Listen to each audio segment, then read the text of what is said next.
of the House of Commons Standing Committee on Public Safety and National Security.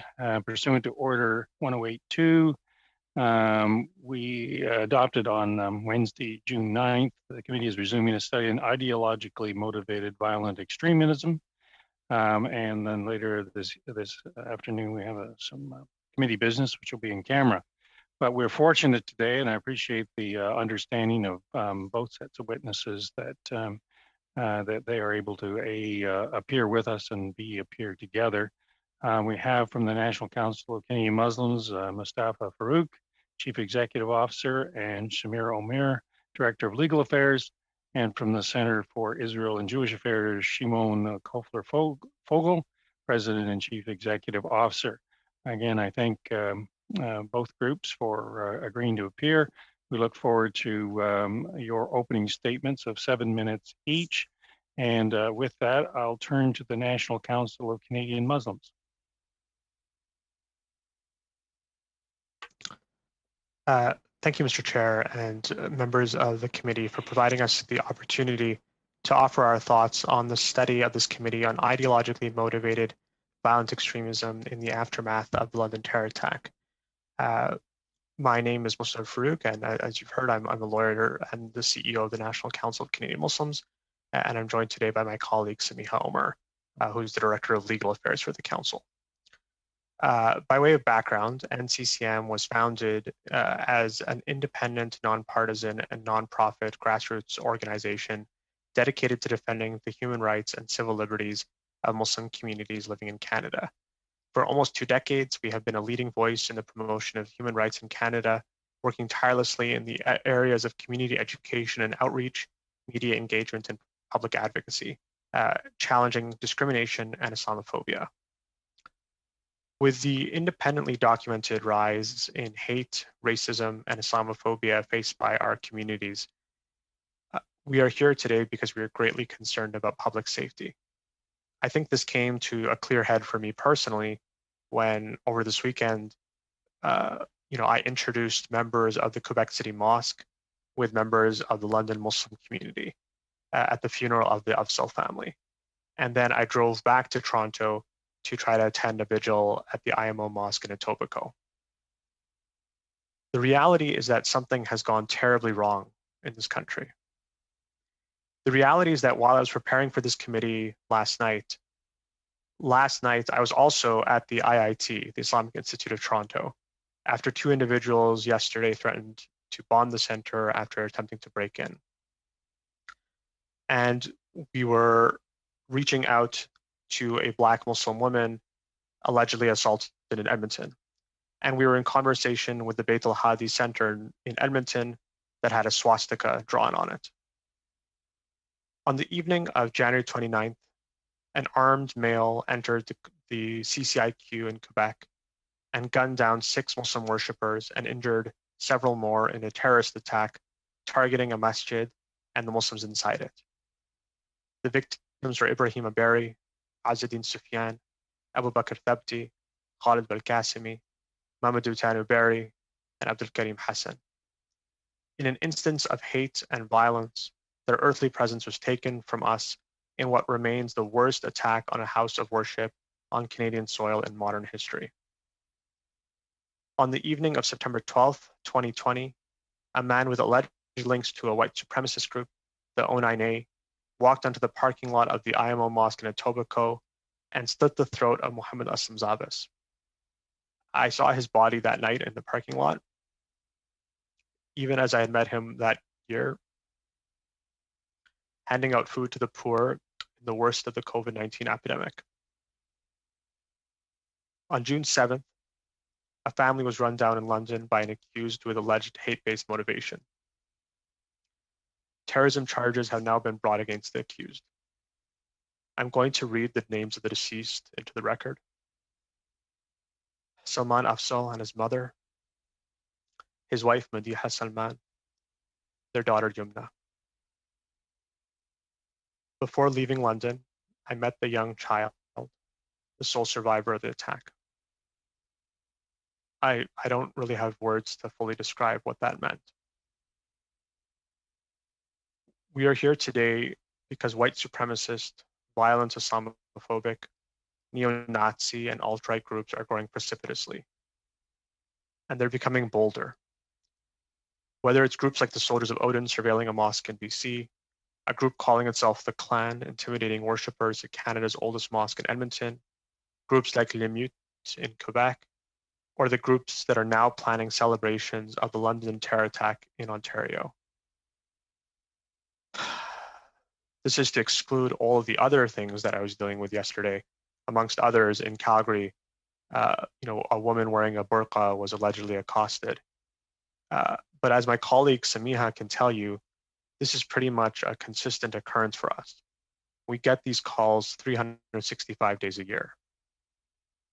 My submissions before you today are squarely around how we can dismantle white supremacist and neo-Nazi groups that first act as a major source of inciting and enabling hate, xenophobia, and violence against certain segments of the public, including members of the Muslim community.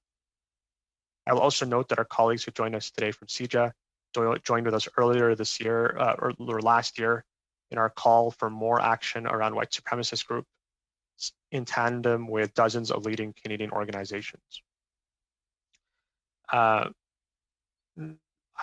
Just in the interest of time, I'll dive right into the recommendations that we want to highlight before this committee. These key recommendations and approaches are ones that we will further discuss at the National Action Summit on Islamophobia, which I appreciate also had important bipartisan support. And from our perspective, these need to be undertaken in order to dismantle the immediate challenges around white supremacist groups in Canada. First of all, we believe that existing Crim Code provisions, especially the terror listing provisions of the ATA and Section 70 of the Criminal Code, should be used to dismantle groups like the Three Percenters.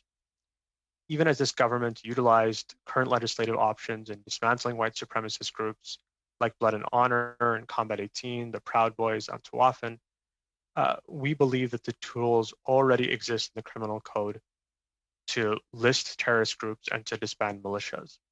These provisions need to be used to deal with the other 250 plus white supremacist organizations in Canada. Section 70 of the Criminal Code, for instance, deals with prohibiting assemblies of persons for the training of or drilling themselves, being trained or drilled to the use of firearms, or practicing military exercises. This could be used to prevent the actions of groups and the mobilization of groups like the Three Percenters. And so when we're talking about ideologically motivated violent extremism, we need to recognize that there are already existing provisions in the Criminal Code that can be used to dismantle some of these groups. Secondly, we recommend the addition of new legislative listing provisions to the Criminal Code that specifically list white supremacist groups as white supremacist groups. Groups like the Soldiers of Odin may not meet the high threshold of being a listed terrorist entity and are not a militia. But these groups provide significant threats to Canadian Muslim communities, or like the organization that is planning on hosting a celebration of the London terror attack. There is no reason for these groups to allowed to continue to exist, congregate, mobilize, plan their hate in Canada. Now, Mr. Farouk, can you just wind up, please? Absolutely. Thank you. Thirdly, I think we need to see robust online hate regulation that it's balanced and that ensures the protection of civil liberties, through consultation with the best experts in Canada internationally. And lastly, we would like to see a review in how national security agencies have been dealing with neo-Nazi and white supremacist groups. Thank you. I also note that we'll be providing a brief and follow-up to expand further on the recommendations. Thank you. Thank you. Thank you very much. Appreciate it. Mr. Vogel, 7 minutes, please. Thank you, Mr. Chair, along with the members of the committee for inviting our participation in this important discussion.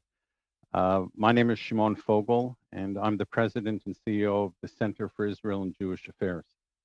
SECU is the advocacy agent of the Jewish federations across Canada. We're a national, nonpartisan, nonprofit organization representing more than 150,000 Jewish Canadians affiliated through Jewish federations from coast to coast.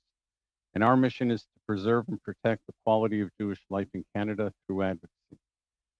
For Canada's Jewish community, the conversation about ideologically motivated violent extremism is inextricably linked with anti-Semitism. As I speak, Jewish Canadians are facing a dangerous rise in anti-Semitism across the country and indeed around the world. UJA Federation of Greater Toronto, an organization that closely monitors the security situation of the Jewish community in the GTA, has recently reported a five-fold spike in anti-Semitic incidents last month compared to previous months this year. During May in Montreal, individuals who attended a peaceful pro-Israel rally were pelted with rocks and police seized weapons and made 15 arrests, including for armed assault. In April in Victoria, the words "Kill the Jews" and "Gaz the Jews" were spray painted on a Jewish community institution. And we too observed swastikas and Nazi symbols on banners at anti-Israel rallies in multiple cities, and Jewish businesses were targeted across Canada either by vandals or for boycotts. In Canada, no one should ever feel that they're at risk in their own neighborhoods. No one should feel the need to hide their identity. No Canadian should be made to feel they do not belong. And yet we have a community members who are thinking twice before wearing a kippah or a Star of David necklace in public. This isn't the Canada we know or want. In 2019, the most recent year for which Statistics Canada data are available, Jews were the most targeted religious group for police-reported hate crimes and targets of the second most police-reported hate crime overall. On average, an anti-Semitic incident happens pretty much every day of the week, 365 days a year. Comprising only less than 1% of the Canadian population, Jewish Canadians accounted for 16% of all hate crimes in 2019, a trend repeated year after year. And this should be of grave concern to all Canadians. Anti-Semitic incidents are also occurring online in troubling number, where anti-Semitism and ideological extremism percolate and pose a threat to the well-being of all Canadians. As social media has become central to our daily lives, racist, xenophobic, misogynist, anti-authority, and other hate-filled groups are exploiting platforms such as YouTube and Facebook, TikTok and Twitter and Instagram to spread their toxic ideals, often targeting our children and young adults. These vile groups are also active on Parler, 8chan, and other dark corners of the internet where they promote their hatred, radicalize, and recruit Canadian youth. We know from experience that this toxicity spread online can and too often has real-world consequences. Online activity spurred murders of Jews in Pittsburgh and Muslims in Christchurch. The Pittsburgh shooter reportedly posted more than 700 anti-Semitic messages in hate-filled online communities over 9 months prior to the attack. The Christchurch shooter's live streaming of the killings was a means of promoting and inciting more such heinous acts. While we welcome the addition of Proud Boys to the list of terrorist entities, we believe more needs to be done, and for some time have strongly encouraged the government of Canada to list both the Iranian Revolutionary Guard Corps in its entirety and Samidun, a PFLP-affiliated organization which operates right here in Canada.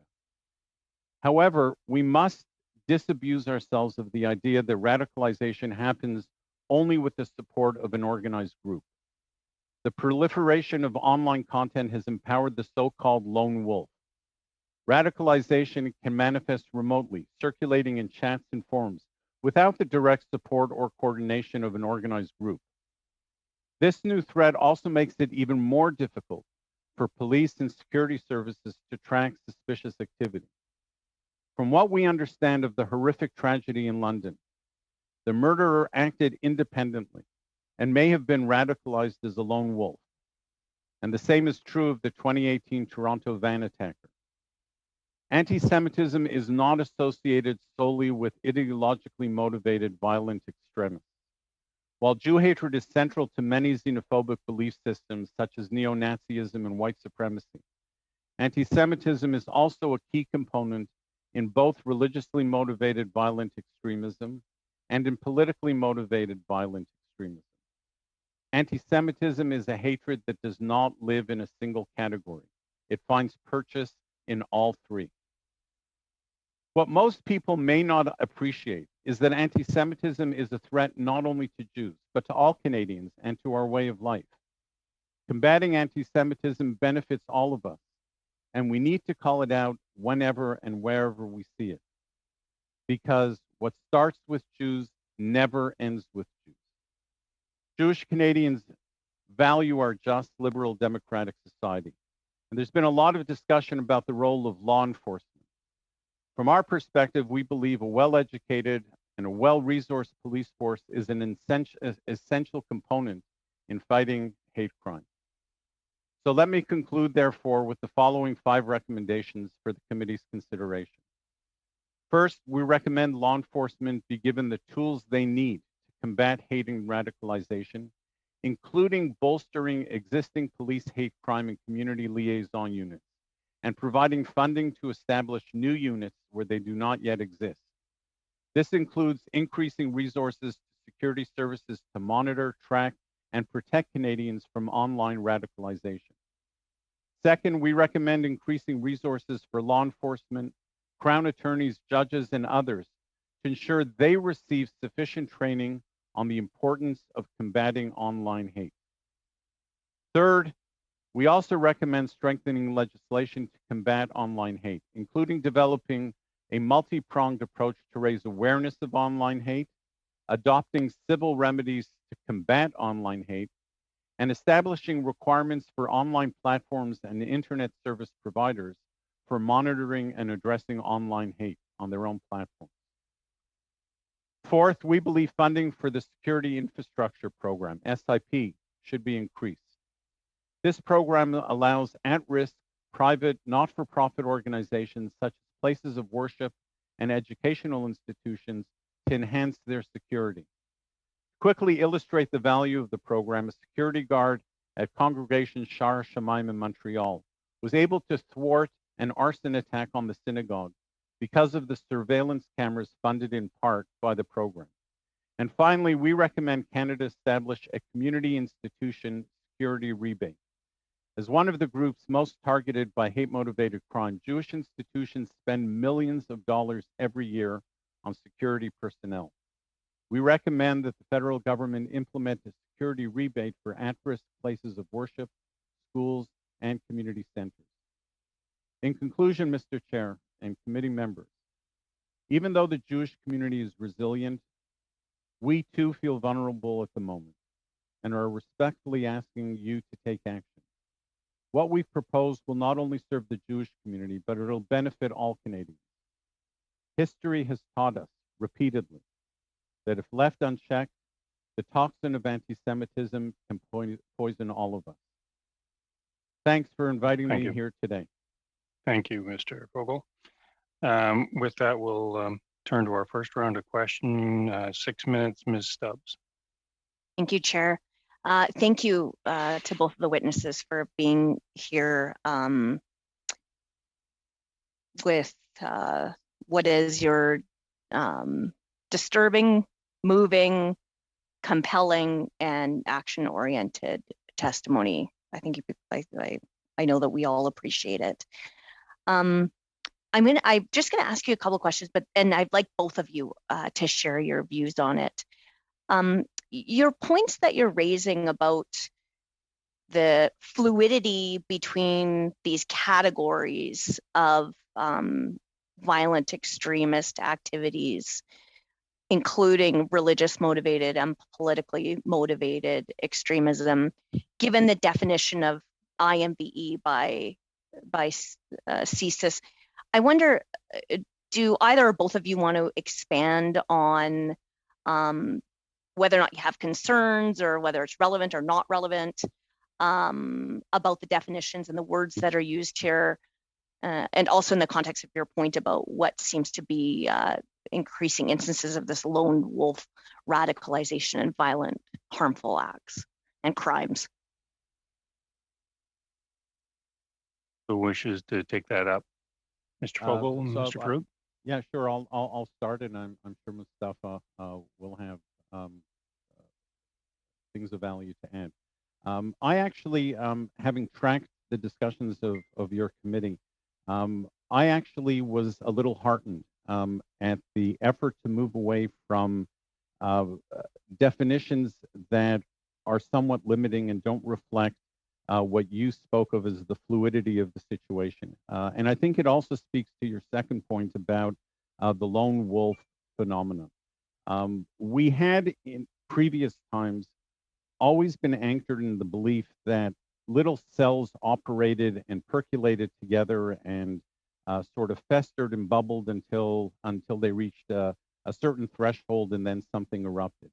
What social media has really done is it has given the individual hater a certain independence where they can anonymously collect online all of the toxic material that really just inspires them to become increasingly radicalized in their own thinking and to pick and choose from different grievances that are being articulated in ways that aren't limited to one particular perspective. So while I will absolutely agree that there should be a particular concern about right-wing, white supremacist kind of phenomena that have been around for a while, and they really are a source, especially for racialized communities like the Muslim community, a particular source of threat. Individuals who have hate in their heart or perceived grievances will pull from everywhere in order to enrich, if you want to use such a term, their own sense of injustice that gives them permission to act out in real life what they're feeling in their heart. So I'm actually encouraged by the idea of moving away from specific terms to more of a generic description that really captures everything in a way that's far less limiting. Mr. Farouk? So, I mean, I think that obviously we have to continue to see how the usage of the term IMBE continues to be deployed and utilized. I do think in general, obviously, I mean, it's a big term that seems all encompassing. And generally, I think that, there are, certain things that are good about that. There are certain things that are problematic about that.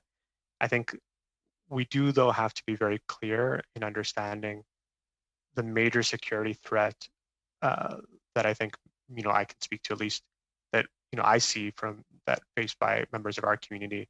And that is a threat of, what some call alt-right or white supremacist groups in Canada.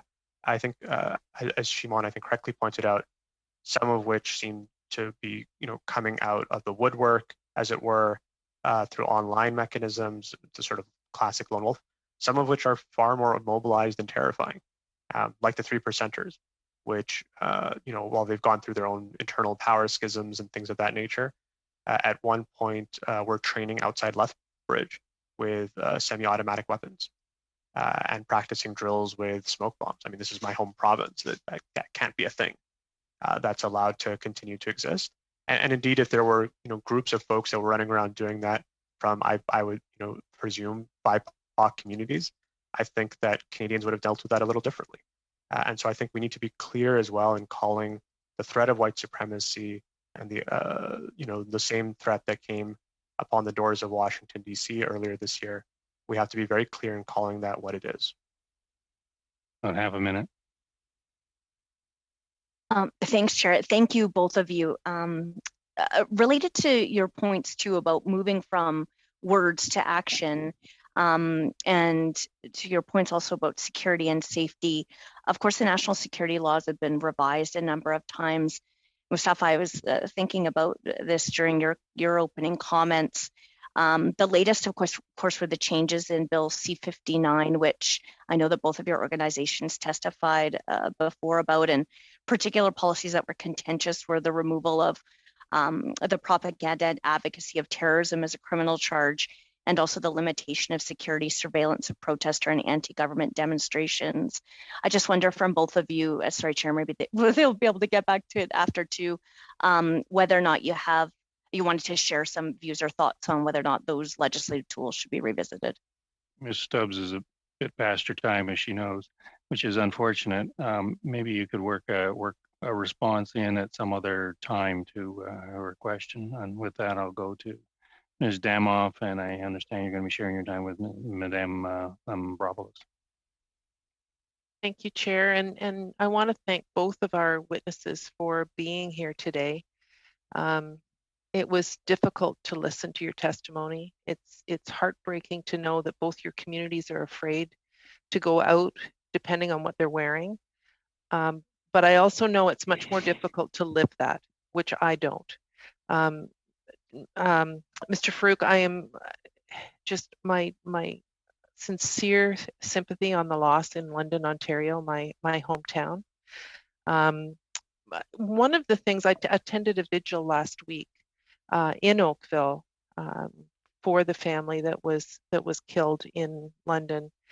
And one of the things that that was brought up at the vigil, as well as by community leaders and constituents, has been the representation of the Muslim community in the media and how that has contributed to the rise of Islamophobia. And I'm just wondering if you could talk a little bit about community building programs and other things that we can do to dispel that that perception in the media and amongst Canadians. Well, I mean, I wish that I had, all the answers to that question. I think it's a big question that I think we're all trying to grapple with, especially in an age where we consume and form opinions and perspectives so quickly on the online sphere. And I think we also have to be careful in talking about, how discourse is created, that we don't bend the page in the direction of limiting civil liberties. Ultimately, I think that that's harmful to the way that we as Canadians need to engage and talk to each other and think and work through these challenging times together. I think, though, that there are a number of critical steps that need to be taken so that Canadian Muslims, but also BIPOC folks in general, can tell their stories, can share with Canadians, can make space, and simultaneously, I think it's important that folks at all levels, especially in leadership levels, condemn when there's hateful messages that are put out there. I think sometimes we undervalue the importance of what leadership means. And I can tell you that in the aftermath of the London attack, seeing articles, in various newspapers with headlines, stating something to the effect of, are Canadian Muslims in danger? Nonsense. Or newspapers that came out the day after the London attack that didn't even acknowledge that it happened. These are things that, honestly, it hurts your heart to see, and I think we all have roles to play, not only in speaking up about it, but also producing programs that empower communities to tell their own stories. Thank you, and I'll turn it over to you, Emanuela. Thanks, Pam. I'd like to begin by thanking all of our witnesses for being here with us today to help us figure out what the situation is on the ground and to try to protect communities across Canada. I represent a riding that has a very high percentage of Muslims as well as Jewish Canadians, and so I've heard from both sides how much the fear is very real right now. I've heard that the Jewish community does feel that anti-Semitism is on the rise, and it's been on the rise, especially in the last couple of months. And after seeing what we saw happen in London last week, obviously the Muslim community feels afraid to walk in the streets, afraid to go to the mosque, afraid to do things that they shouldn't be afraid of doing. Currently, we have a program. I'm sure you guys are aware of the program. It's called the the security infrastructure program. And I know that Mr. Fogel, you mentioned that rebates should be given to institutions in order to help with security. So I'm hearing that perhaps what's already available isn't enough, and maybe there are better ways of doing it. Do you mind commenting? And honestly, this question is for both of you. So just very quickly, I'm a big supporter of SIP as it stands now. I think anything that empowers the community to take some sense of ownership of its own situation is empowering. It gives them a sense of belonging and validation for their place. So it wasn't meant at all as criticism of SIP, but that only really addresses one dimension of the overall security threat that is posed to communal institutions associated with targeted communities. So what I'm suggesting is that there are other dimensions that the government should consider with respect to providing and enhancing that sense of validation and ownership that communities have. One is what I described earlier in one of the recommendations, which is a recognition that no matter how many cameras you have, you do need an additional deterrent power. We used to rely on law enforcement, even paying law enforcement, off-duty police officers to come and be a presence in front of synagogues and other communal institutions at high-risk points. But that is becoming simply untenable in terms of the cost attached to that. So I think that what I suggested offers a reasonable compromise where the government can give some consideration to the costs attached to these kind of services and presence. Unfortunately, we're going to have to leave yep. the answer there. We're way past time. Madame Michaud, 6 minutes, s'il vous plaît. Merci, Monsieur le Président, et merci aux témoins pour...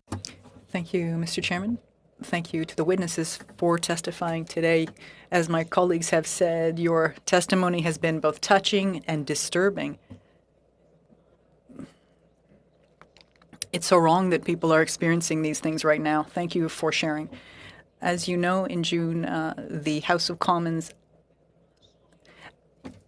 adopted a motion asking for a change in policies so as to stop any other attack against Muslims, as we saw in London. It also asked that there be an action summit on Islamophobia before the month of July 2021. Mr. Farouk, I know your organization had been asking for this for a while. I'd like to hear what you have to say about what could come out of these consultations and what should be the role of the federal government in terms of Islamophobia. Thank you very much for your question. And again, I want to thank all members and indeed your colleagues as well for supporting unanimously the need to stand up to do something.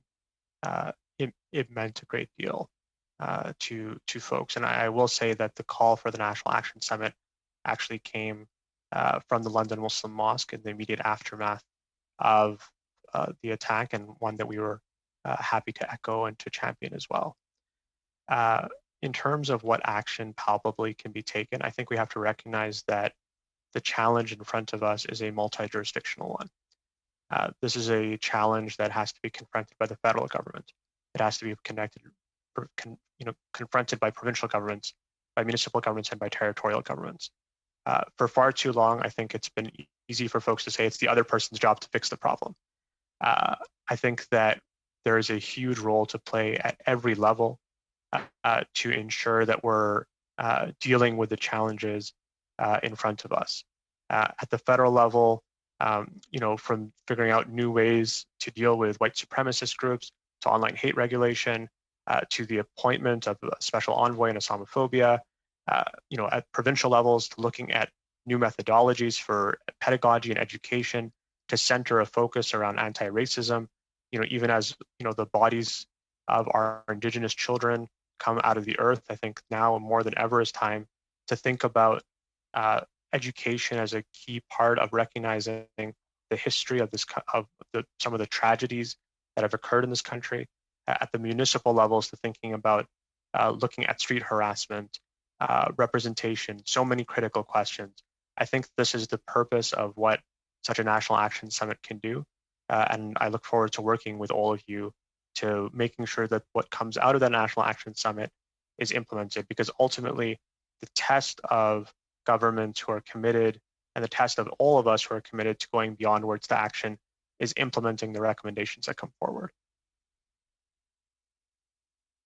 Merci. Thank you. Both witnesses, you spoke about a potential solution, provide additional support for law enforcement. But in 2019, I think already your organization was calling on the federal government to create type of subsidy program or grant program so that these police forces would be trained in terms of hate crimes and how to bring some charges in that realm. Has the government followed up on any of that?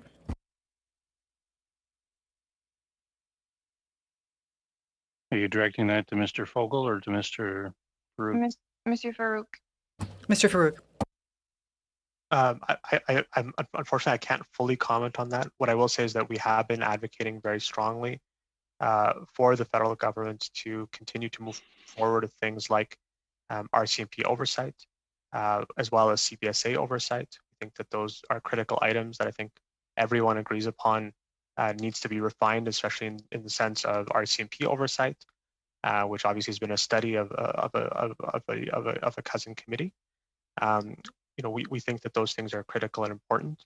And a further examination on the efficacy of hate crime units to help us determine, how those can be best utilized and mobilized, because the variability, and I think this is something that has been noted before, the variability in how hate crime units operate across Canada is quite different.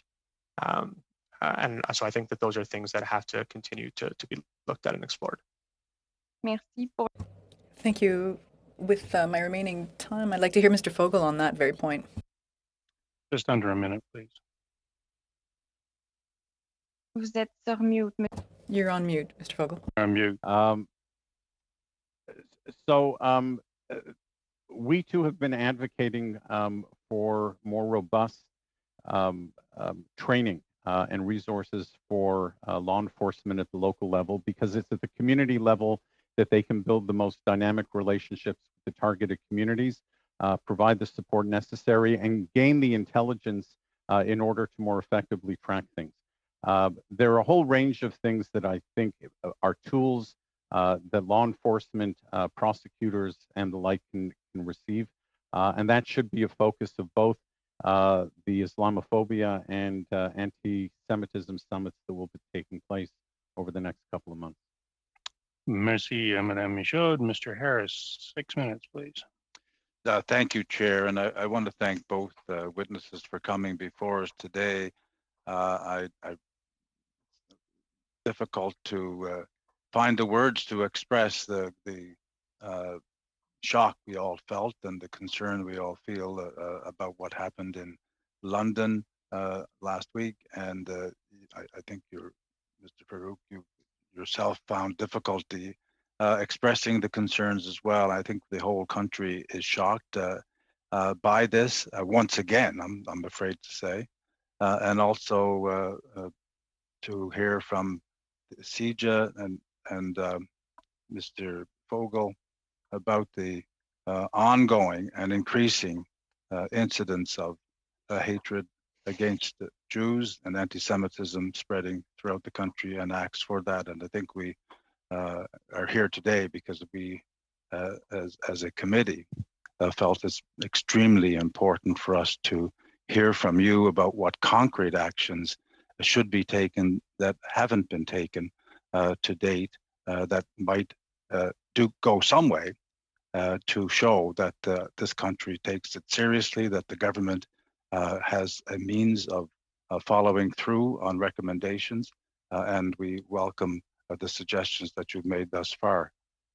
Can I ask you, First of all, recognizing that in 2019, Mr. Farouk, you appeared before the House of Common Standing Committee on Justice and Human Rights and talked about asking government to fund programs to train police on how to counter hate and lay charges. That seems to be fairly basic in 2019, that was. And 2 years later, are you able to say to what extent the government has acted on that recommendation? And have you been able to find out to what extent the government has provided additional funding for programs for this nature? Unfortunately, I can't comment on the specifics. I don't have those quite in front of me. You haven't been updated on that by anyone. We are obviously continuing to engage with government on these kinds of important questions, and with our colleagues, and folks who are in justice and in public safety. I can't comment on the specifics of the question right now. I'm sorry, I just don't have the numbers in front of me. Is the one suggestion that has been made is that there be an increase in the number or an increase in of the availability of programs directly related to hate crimes in each jurisdiction. Is that something that you would favor? I think that we have to obviously examine training as a critical component. We have to examine oversight as a critical component, and we have to examine a study of the efficacy at the same time. These are all critical elements to making sure that we have an appropriate and uniform approach in looking at the way that hate crimes are dealt with by police. Ultimately, though, we have to keep in mind that we're not going to fully get to solving this problem by policing our way out of the problem. We need to, sorry. Sorry, I just pointed at Mr. Harris that Mr. Fogel has his hand up. But so yes, well, Mr. Fogel, would you like to add to that? Yeah, thank you, Mr. Chair, and Jack as well. I just want to further to a point that Mustafa raised earlier about the multiple jurisdictional nature of the challenge and the remedies to that. The challenge that you face is that at a federal level, you have limits on what you can do directly, and then can only advise or urge or call on different levels of government to follow through with the other things. So I would respectfully suggest, and it's not a formal recommendation, but I think it should inform the committee's thinking, that one of the real takeaways of your consideration of this challenge is how to better achieve a synergy between the different levels of government so that it could be a much more coherent and comprehensive approach where each level of government is doing what it is mandated to do in order to advance the overall objective. Thank you. I suppose would you hold out hopes for this summit then to try and sort out some of these things? Because one of the things the federal government could do, and if it identifies hate crimes as a significant priority and the ability to respond to that, they could properly fund dedicated hate crime units in the communities where it's deemed necessary. And that's something, would you expect or hope the federal government to play that role? Because it seems to be an important thing, if they're going to have specialized units, that there will be special resources needed for that. So I think the federal government can allocate resources, but it ultimately will be up mostly to provincial and municipal governments to deploy them in ways that are effectively going to advance that. The attorneys generals have to be more aggressive about applying the existing criminal code provisions. That's a provincial thing. There are educational components that all of us recognize are valuable, and that's going to be more at the municipal level.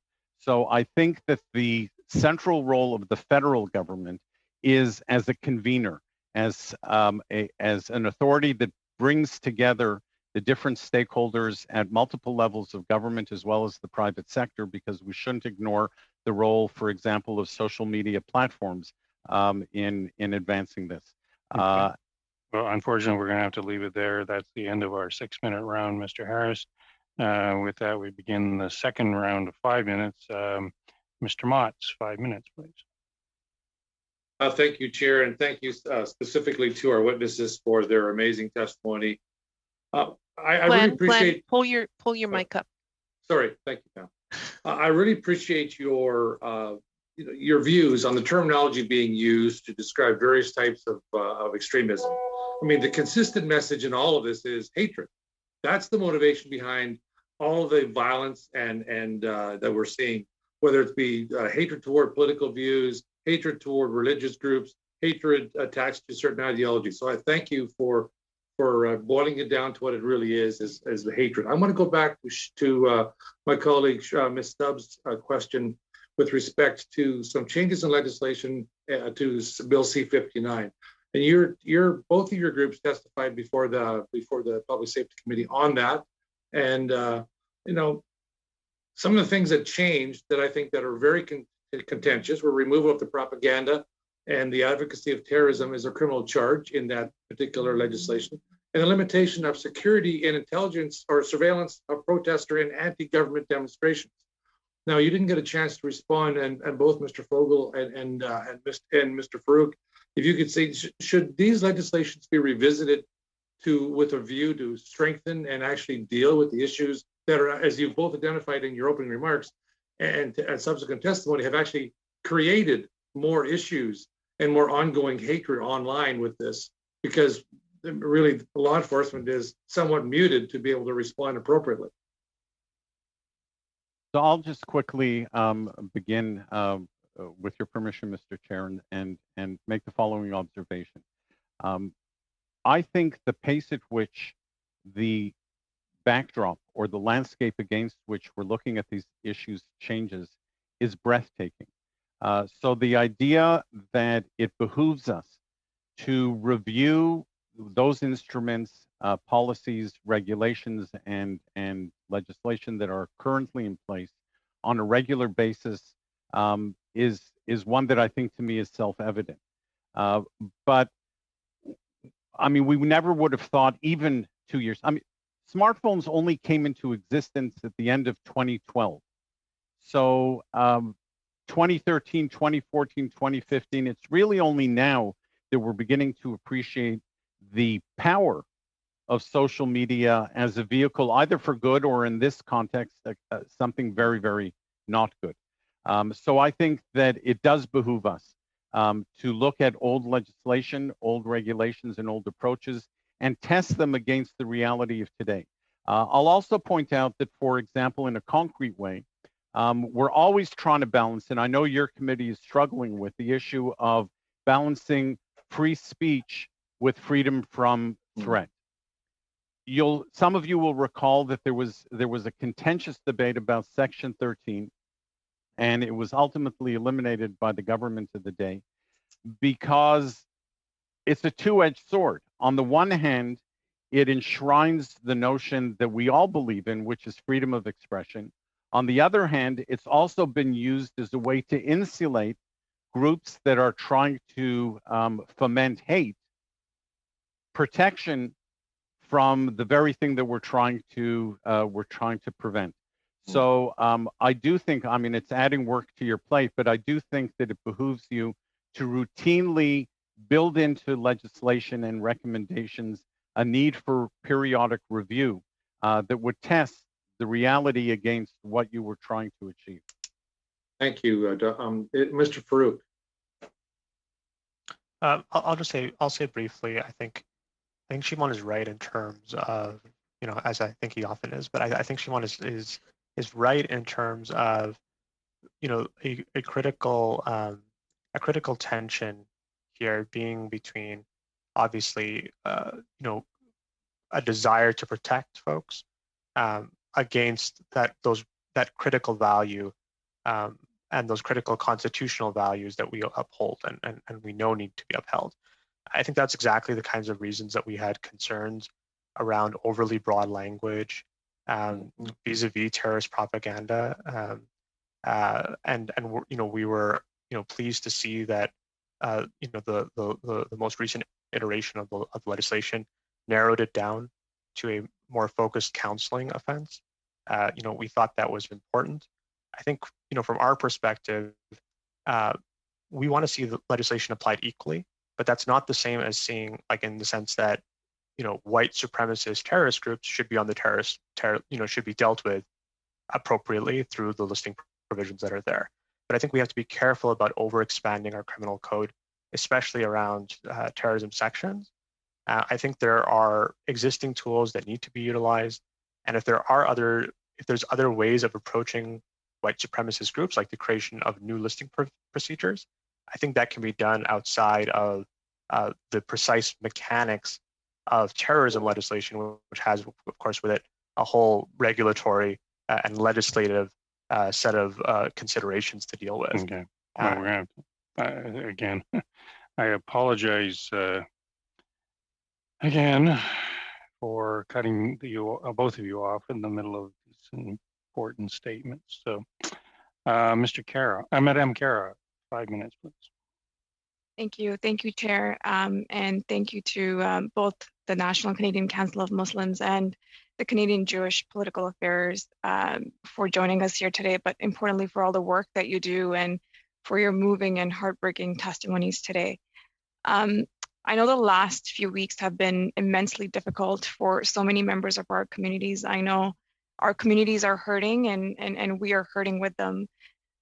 Certainly the senseless act of terrorism that took the lives of 4 innocent Canadians in London and left 9-year-old in critical condition has certainly shaken the whole community in our country. And I just want to first give my condolences to the Afzal family and prayers for young Fayaz and the entire community during this difficult time.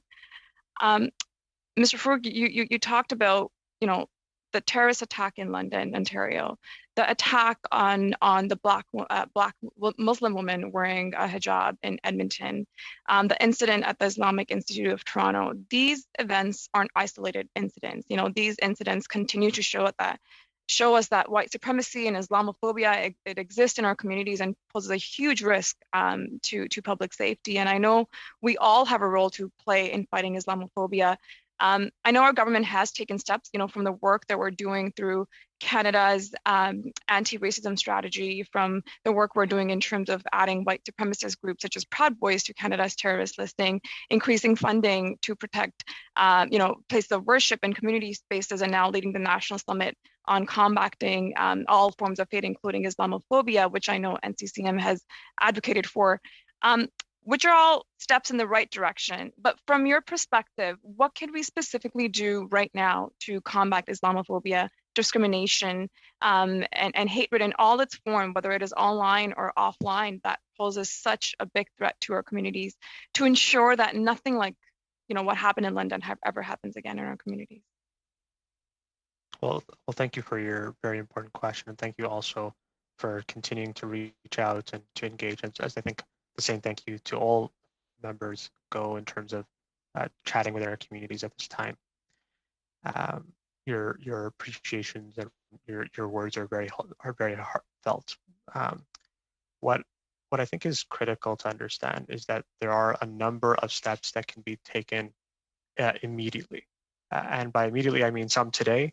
I mean some within the next few months that are critical in order to protect Canadian Muslims, Canadian Jews, Black Canadians, Indigenous folks.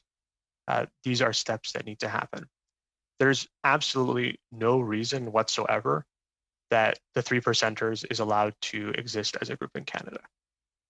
It baffles me that we have appeared and spoken to folks again and again about the existence of groups like the 3%ers, and they don't appear to be heard. They don't appear to be dealt with. It baffles me that a group like the O9A, deeply connected and implicated with anti-Semitism and Islamophobia internationally, and that the individual who is connected, linked to the O9A and the killing of Mohammed Zabis, it boggles my mind that the O9A is not dismantled. That's something that could be done today. There is nothing to prevent that. There is an urgent security threat in Canada that needs to be dealt with. And I think, at the National Action Summit, we would want to be discussing as well important long-term systemic changes that need to happen. And we'd want to make sure that those are actioned appropriately. But indeed, there are numerous things that can be done today. A little less than a minute. Thank you. I mean, maybe you just want to, and I probably won't have the opportunity to hear the response, but I'll pose the question and maybe I'll get a response. I want to ask about, the recent findings from the NCCOP report, which noted that right-wing extremist actors are active online, with 6,600 channels, pages, and groups.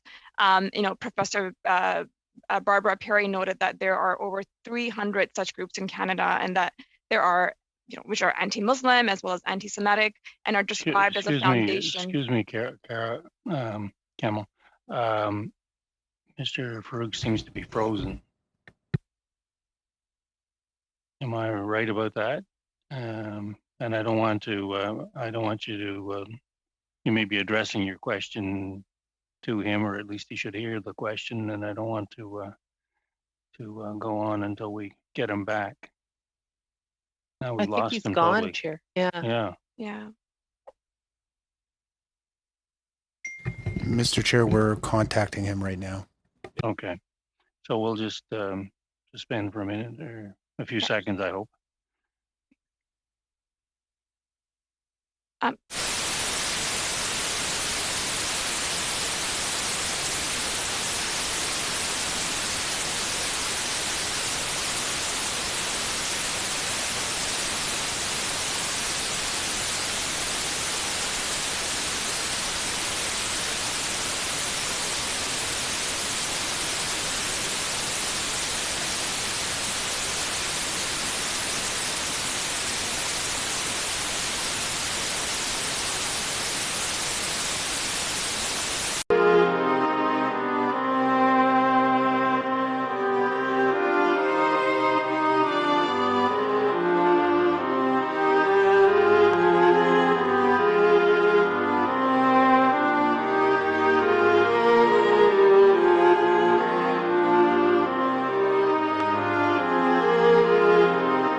Thank you, Mr. Chair. My question was around the recent findings of the NCCOP report, which talked about and noted that right-wing extremist actors are now active online with 6,600 channels, pages, groups, accounts, and Canadians, and they're actually perhaps more active than we've seen in US or UK. Professor Barbara Perry noted that there's about 300 such groups in Canada that are anti-Semitic as well as anti-Muslim, which described as a foundation for so many other, forms of hatred. I just want to ask both of you, in terms of, based on your experiences, do these numbers surprise you? And what role do you think social media played in terms of hatred towards your members? Very briefly, please.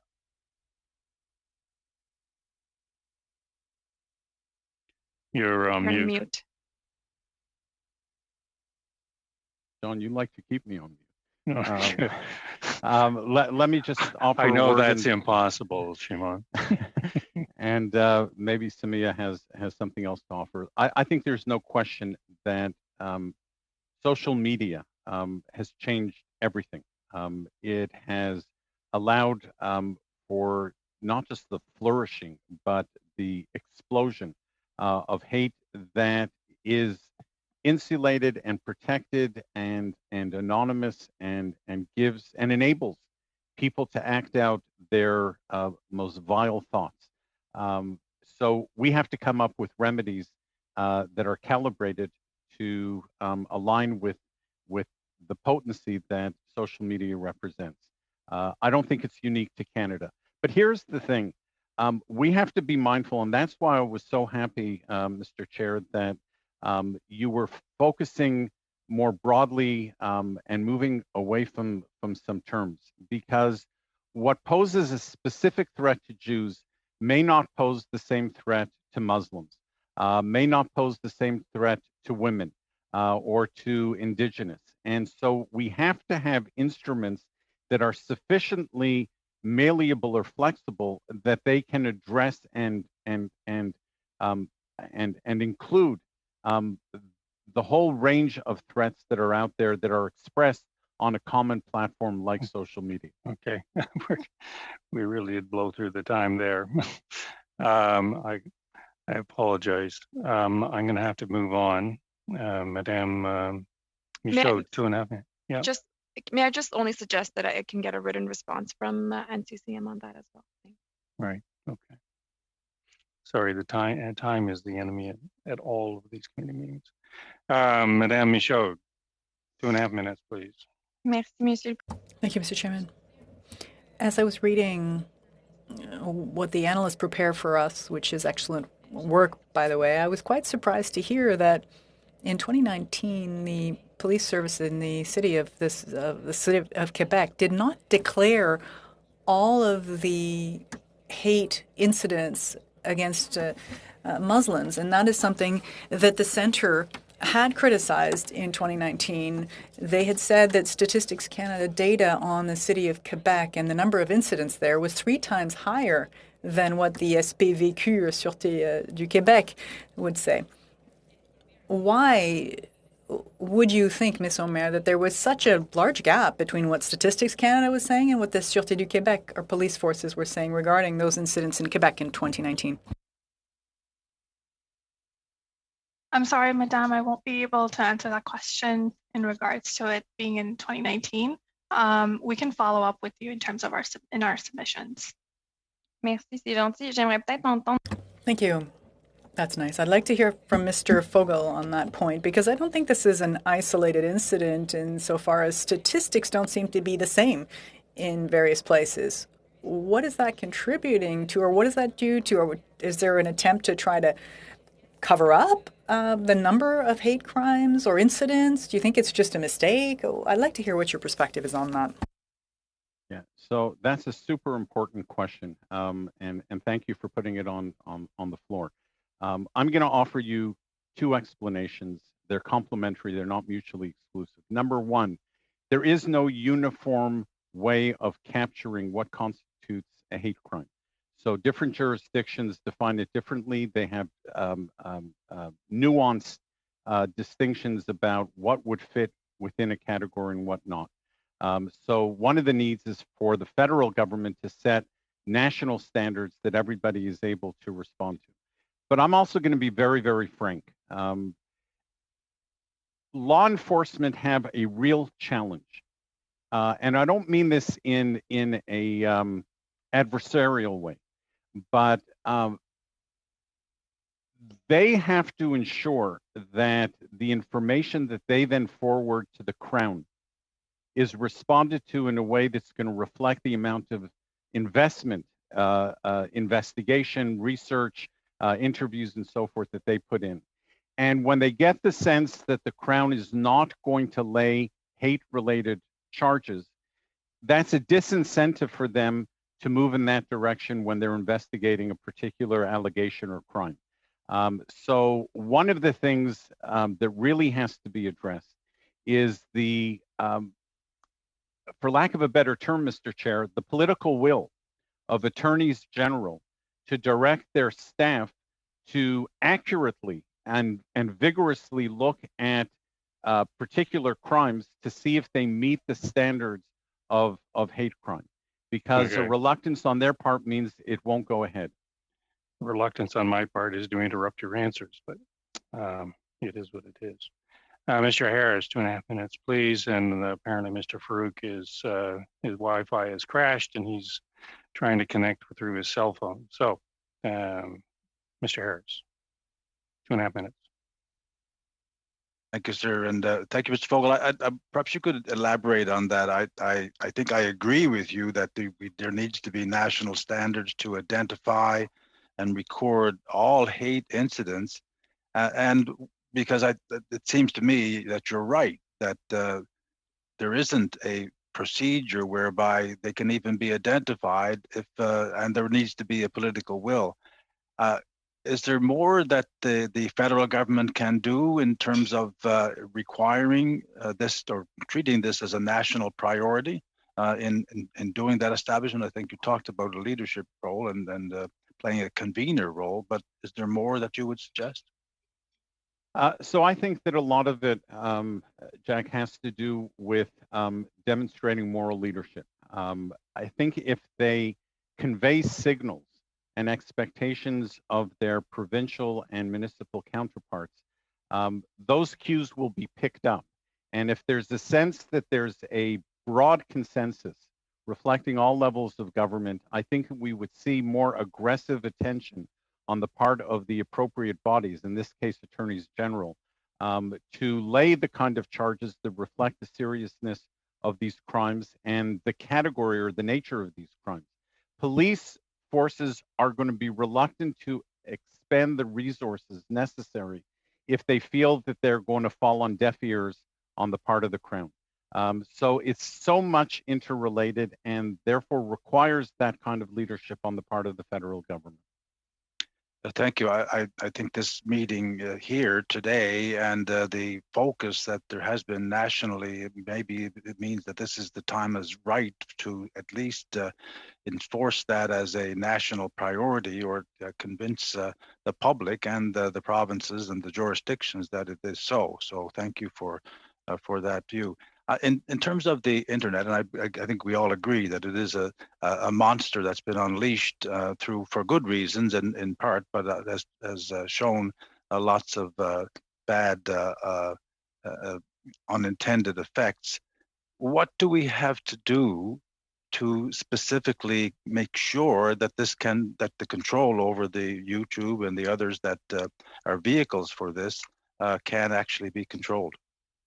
Important question, but Mr. Harris is out of time. There may be another chance. There may be another chance. Yeah. I noticed Mr. Farouk is returned. With that, we're going to have Mr. Carrick for 5 minutes. Sorry. Okay. Thank you very much, Mr. Chair, and let me first start by simply saying thank you again to the witnesses. It's powerful testimony and an important part of this very, very important discussion, and just to emphasize that in opening statements, you both kind of, and I'm paraphrasing, but both alluded to the fact that no one should be at risk and that all Canadians deserve to be able to feel at home in our country. And certainly it's so that message, I hope, is something that rings true, not just in this committee, but across this country, that needs to be the case, and we need to work to get to that point. I have a few questions that I hope to get to. I would just ask, both witnesses to comment on the security infrastructure grants that are available. I know the province of Alberta recently announced something, and another number of other provinces have done something similar. That it's very, very important, but it is treating a symptom. But I'd ask if you have further comments on how those programs could be effective in ensuring that the organizations and the people that both of you represent are protected and are able to feel safe in our country. Mr. Farouk, maybe you want to take that, given that you've been absent. Absolutely, and I apologize. I think my Wi-Fi just cut out, so my apologies. In terms of addressing the question, I think the security infrastructure program is important. Obviously, it is addressing, and in an ideal world, we wouldn't have to have a security infrastructure program. But while there remains the need, I think there's a number of critical and key things that need to be done to fix the security infrastructure program.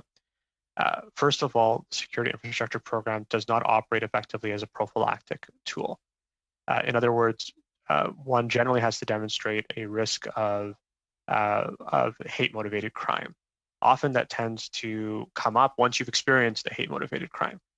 So, I mean, for mosques across the country, don't typically end up applying to the security infrastructure program or really have to go through that until they've gone through something, at which point it's far too late.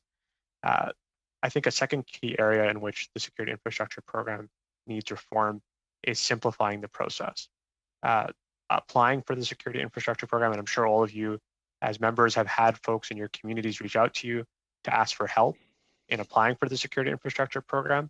It's an arduous, difficult task for communities that are already under threat, and I think it can be simplified. I think the kinds of rebate suggestions that have been raised by colleagues are important ones, and I think changing it so that it's more prophylactic, easier for communities under threat to access are critical reforms that can make the security infrastructure program better. And of course, it's even as with the difficulties that it already has, it's often oversubscribed. And so I think that looking at that is important. But I will say that we have had positive conversations with public safety, and our continued conversations with public safety, I think, continue to make SIP work better, and I look forward to seeing it continue to improve. And Mr. Fogel, would you have anything that you would add to that? No, I'm good, and I'll yield some stuff up just so we can catch up on time. Sure. No, I appreciate that, and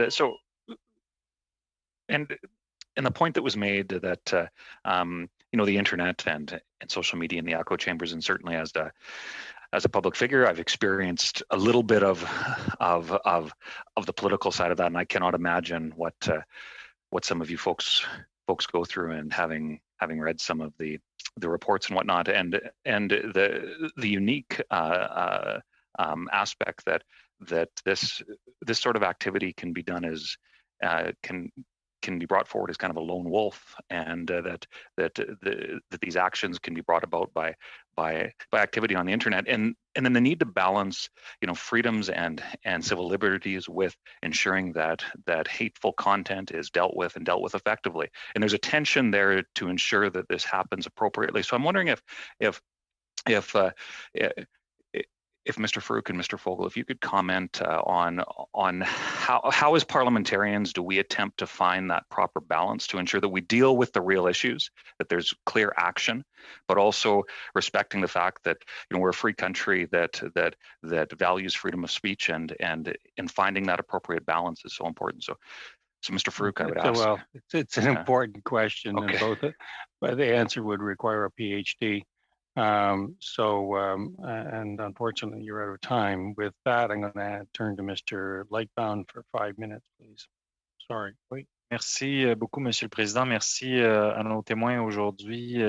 Thank you, Mr. Chairman. Thank you to our witnesses here today. I represent a riding that unfortunately also experienced the tragedy with the mosque tragedy.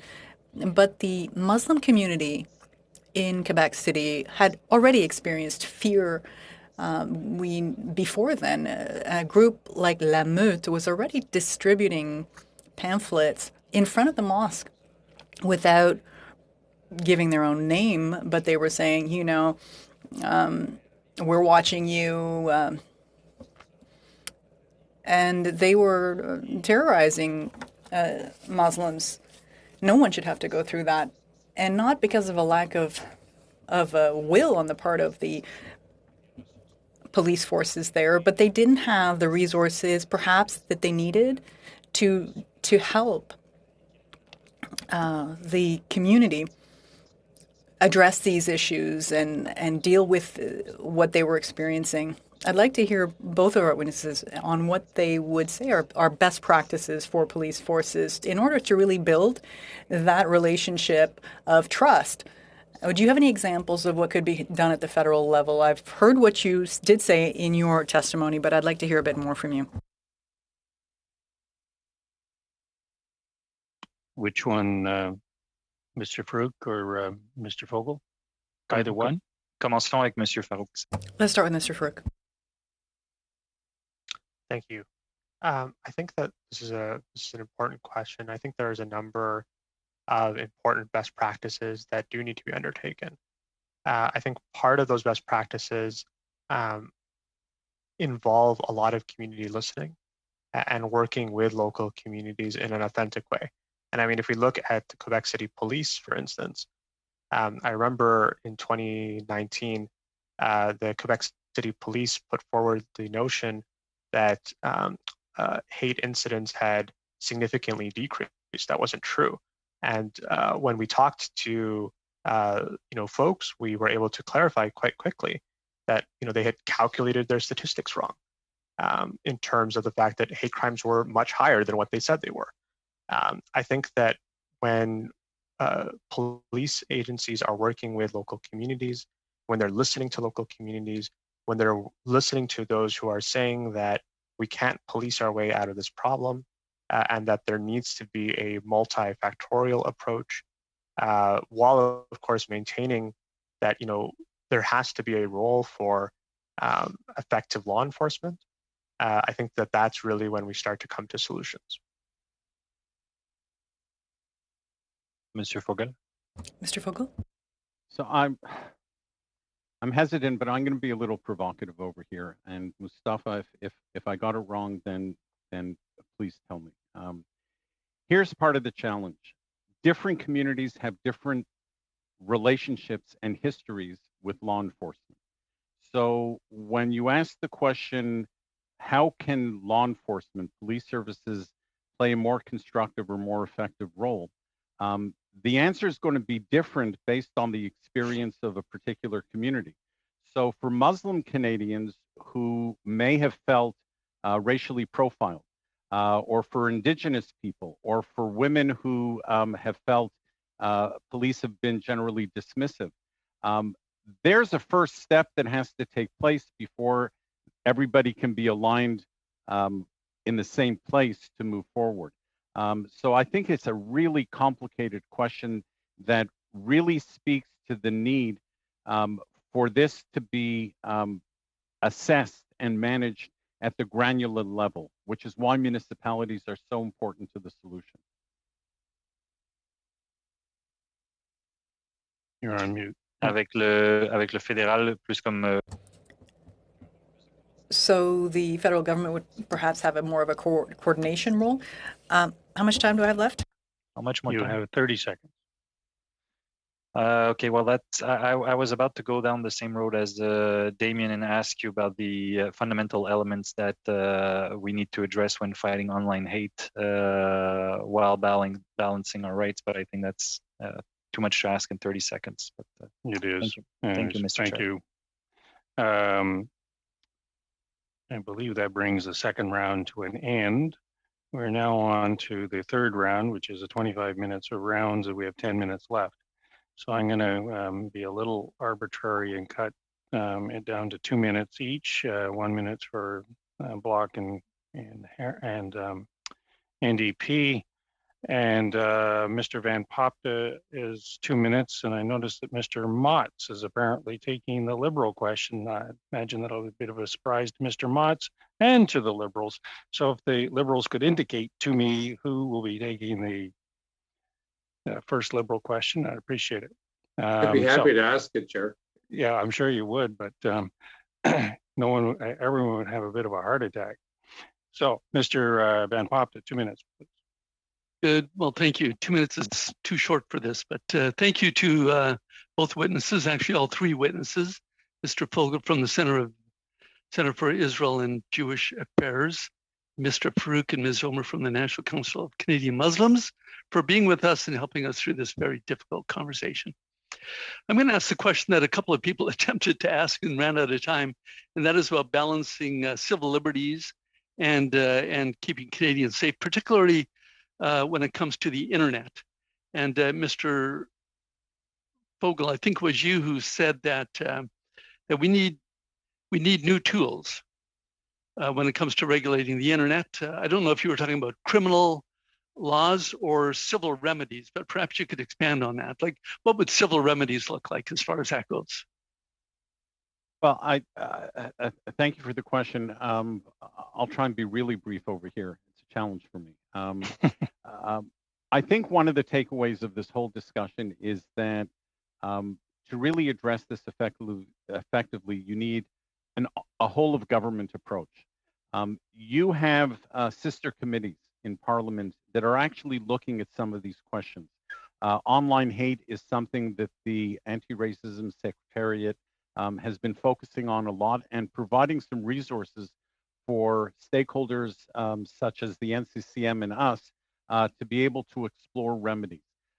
Social media platforms have been brought in and not quite coerced, but encouraged to take some ownership and to provide some of the solutions.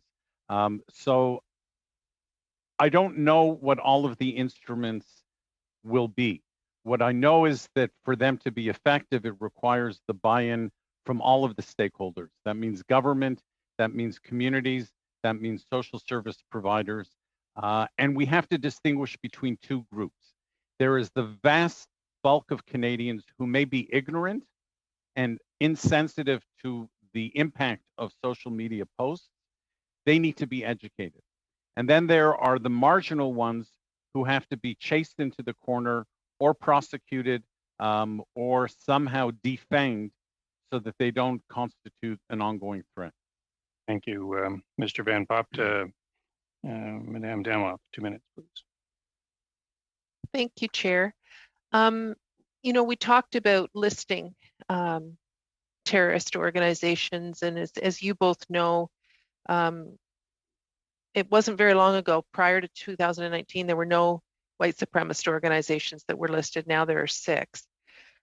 But we also have talked a lot about the sort of the lone wolf, and listing those organizations, while incredibly important, doesn't deal with the young people that we're seeing, like we did in the Quebec mosque, like we did in London, who are being radicalized online. So I know we've talked about this a lot, but how do we deal with the online radicalization of these individuals? And maybe Mr. Fogel, you can start first, and then Mr. Farouk. So I'm not by any means an expert in this area, but I do know this. Social media companies have the most sophisticated algorithms that exist.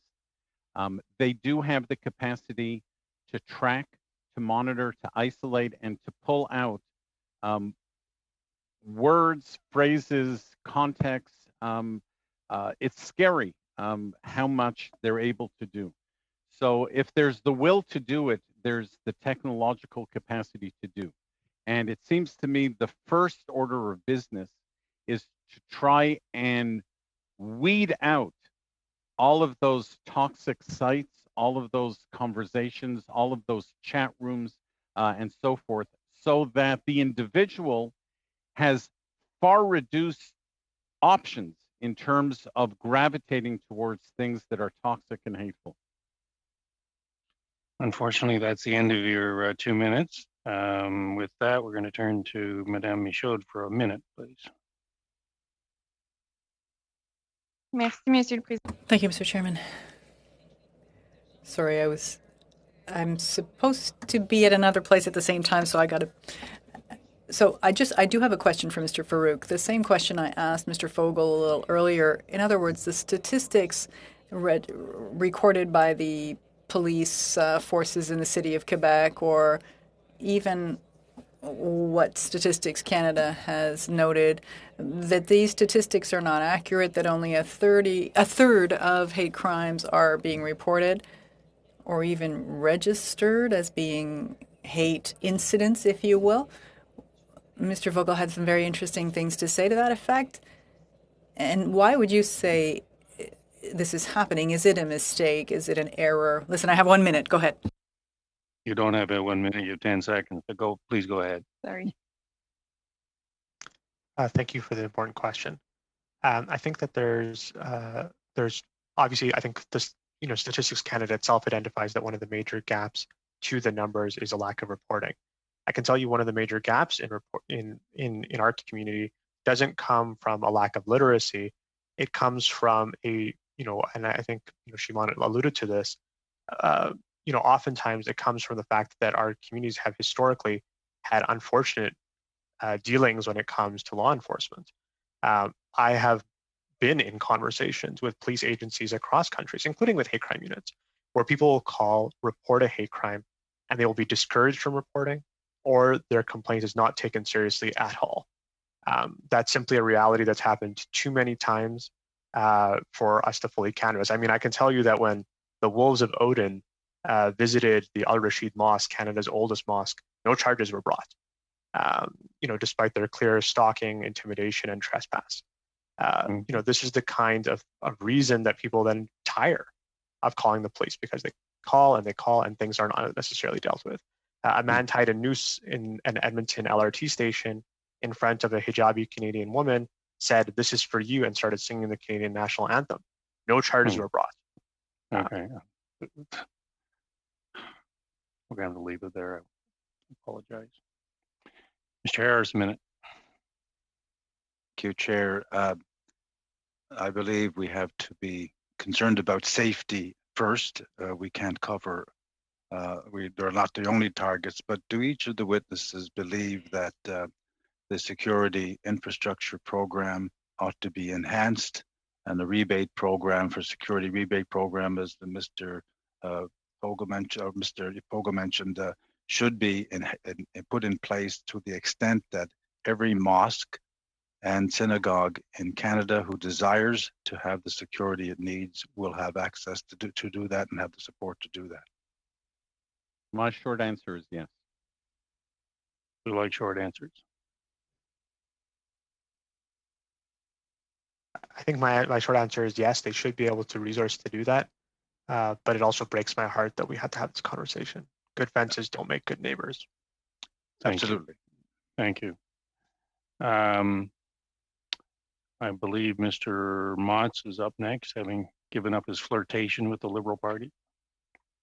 Yes, thank you. And how much time do I have, Chair? You have 2 minutes. Oh, thank you. Mr.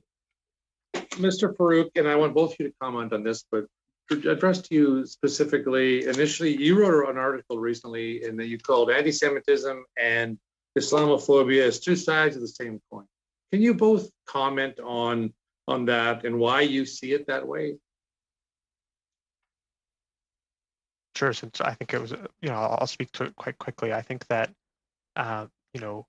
when we saw, as I saw yesterday, a swastika painted on a mosque in Edmonton, there is a confluence in the way that white supremacists target Canadian Muslim and Canadian Jewish communities. The O9A, the white supremacist organization linked to the killing of the IMO, is a neo-Nazi Satanist group where folks involved worship Hitler. I think that, this is the kind of thing we're dealing with.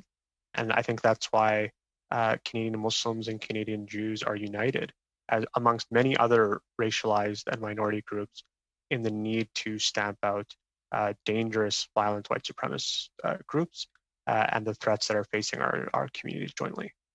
Thank you. And Mr. Fogel, just a yes or no, do you agree with that sentiment? Overall, yes.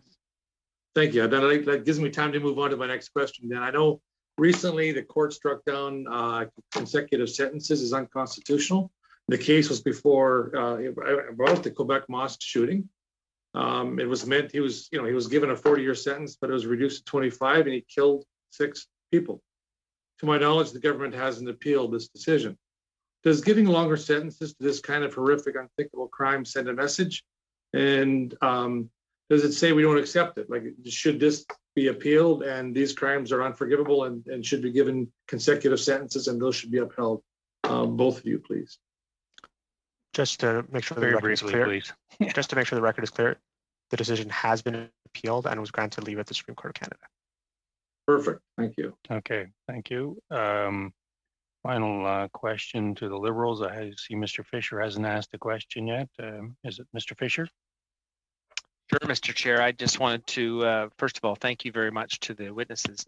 And Mr. Farouk, I ever since you did your sound check today, I've been wanting to talk to you a little bit more. You talked about the terror listing and you talked about new listing procedures, but you didn't go into in-depth detail. I know we don't have very much time, but perhaps you could tell me what you believe those new listing procedures could be or should be. I think we need a new approach in listing white supremacist groups as white supremacist groups and providing new mechanisms to dismantling them that are separate and distinct from the regime of terrorism legislation under the Criminal Code and under the ATA. Obviously, I can't fully canvass that, but I think that making sure that we're bringing forward new measures for new challenges that are in front of us are important right now. You're on mute. Thank you very much.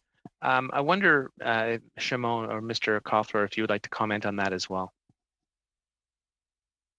So I really don't have anything to add to that. Just mindful of your time. Okay, so the staying on the same topic, dismantling groups. Farouk, Mr. Farouk, you talked about list and deband militia. You talked about it not terrorist and not militia, but hate. Give me one recommendation to this committee on exactly what we should do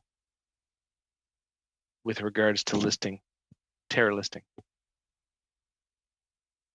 So the one recommendation I would have is to bring forward new legislation that deals with the new challenges of white supremacist groups by recommending the introduction of new sections of the Criminal Code that list white supremacist groups as white supremacist groups. Thank you very much for that. I can't remember who said, I can't remember who said it hurts your heart. Listening to the testimony of all our witnesses today, and the stories that you told and the things that you endure, Mr. Farouk, the things you've endured today and yesterday, it hurts the heart. It truly does. I thank you very much for your testimony. I thank you for being here, both of you. Thank you, Mr. Fisher. And I thought Mr. Fisher articulated my sentiments as well as I listened to you for the last hour and a half, and appreciate on behalf of the committee, appreciate your efforts to be here. I appreciate your deep insights into this, some might say, intractable problem. And this is a time that Canada needs to look into its own soul. So thank you for aiding us in that look. With that, we will suspend and go into camera to deal with committee issues. Again, thank you for your presence. Thank you, Mr. Chair. Stay.